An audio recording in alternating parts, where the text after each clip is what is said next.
Dutch ease of being, liberal living, and letting live. Everyone thinks, says, and believes what they want. But what seems so natural today could cost you your head in the 16th century. Those who professed the spirit of the Reformation were mercilessly persecuted, murdered, and brutalized by the henchmen of the Spanish authorities. The Protestants saw themselves here in Amsterdam as the church under the cross.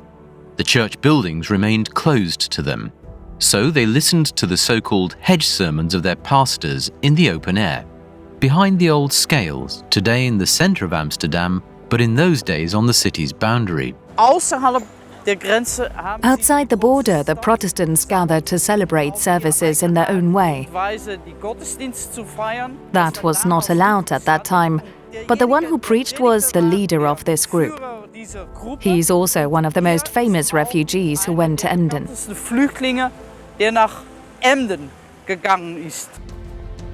Thousands of Dutch Protestants from Wallonia and Flanders, Brussels and Amsterdam fled to safe areas. They split up across England, the German territories on the Rhine, the Palatinate and East Frisia. The representatives of these scattered communities set out in the autumn of 1571. Their destination, Emden, the open and up-and-coming trading and port city. Where today a well-known tea shop attracts customers, the Protestant emissaries met in a newly built warehouse on the Valdendelft. Their plan? Networking and organization of a church from below, as it was almost unprecedented in Europe.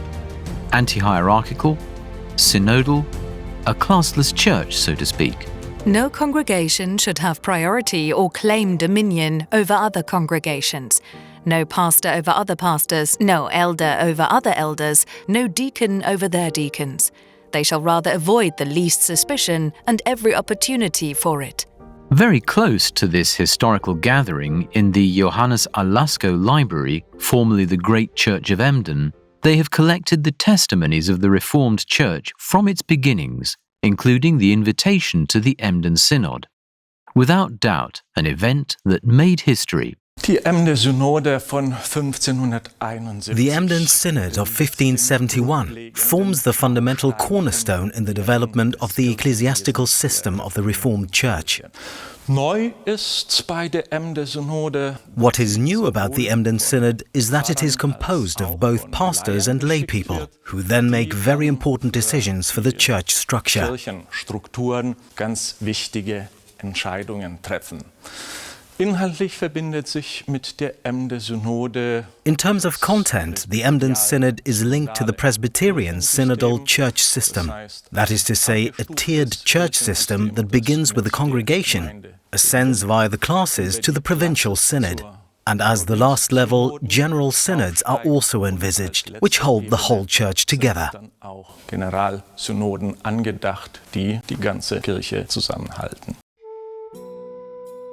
A cohesion that the refugee communities from the Lower Rhine were looking for and found in Emden. Delegates brought the final document of the Synod back here to Wesel. Das sind also diese Protokolle der Synode in Emden. So these are these minutes of the Synod in Emden from 1571. We have a copy of them. Das ist also wirklich ein Schatz. So this is really a treasure. What was negotiated was what just played a role in the Dutch church. With the addition of under the cross, because these people saw themselves persecuted by the Spanish. And the fact that East Frisia is included shows how large the catchment area of these people was who shaped this Emden Synod. Der Leute gewesen ist, die diese Emder Synode geprägt haben. The area of Dutch immigration also included the city of Frankfurt, and further south, Heidelberg, Schönau, and Frankenthal.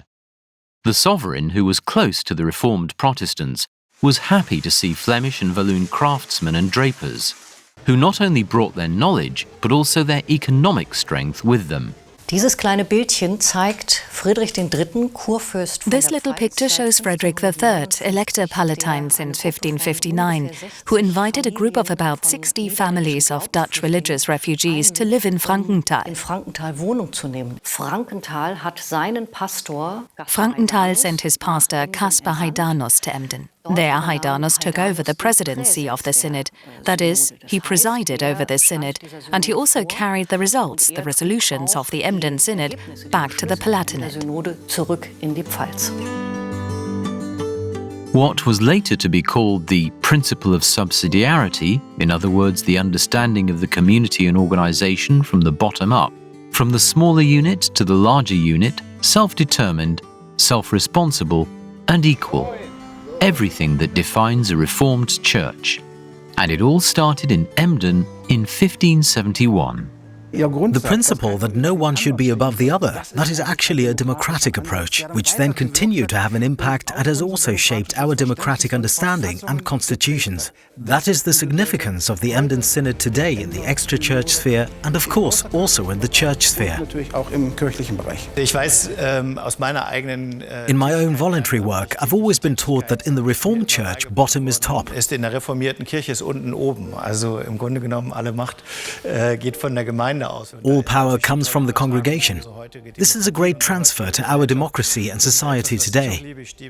I live very much for the issue of citizen participation, listening to the suggestions of our citizens. And that's how our democratic structure is built. And that's also how the Emden Synod influences our understanding of democracy today. That is something very special for me as a Democrat. Synod means that leadership in the church is not done by individuals. We Reformed don't have a bishop, but we have bodies that perform the episcopal task, namely, looking out, looking in and communicating. There are many who lead the church. Viele sind's, die Kirche leiten.